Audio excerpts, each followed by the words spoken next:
Good morning mga ka-rainbow! Welcome back to our channel. For today's video mga ka-rainbow, pupunta tayo sa pediatrician ni Bulilit. Ito na yung last time na i-visit niya yung kanyang pediatrician kasi lilipat kami ng place.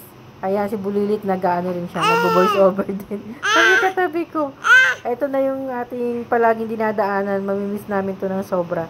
Kasi everyday kami nag-walking dito ni Bulilit.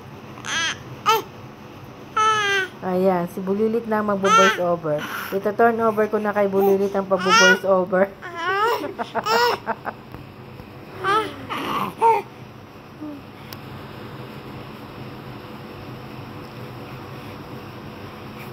Ayan, punta tayo sa kanyang pediatrician. Ayun, siya na nga talaga ang gustong mag-voice over. Hindi na ako nakapag-voice over ng maayos. Pasensya na kayo mga ka-rainbow. Kasi gusto na nito mag-vlog eh.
Dito yung dental clinic ni Steven.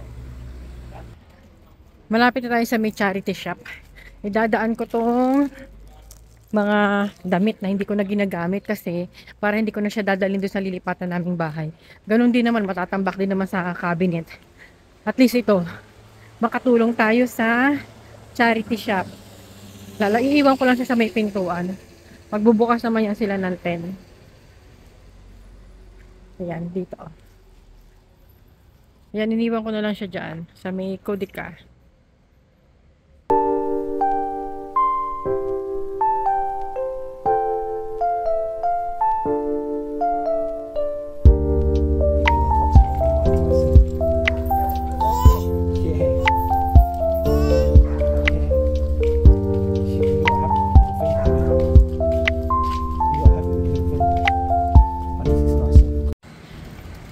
Bulilit is happy because he will see his favorite pediatrician, and then we will go back here maybe January after his 1 year old for his vaccine. Yes.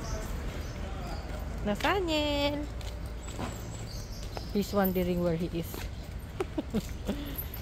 Nathaniel, uy, granny face. Uy, granny face. Mahilig na siya mag-granny face eh. Hi!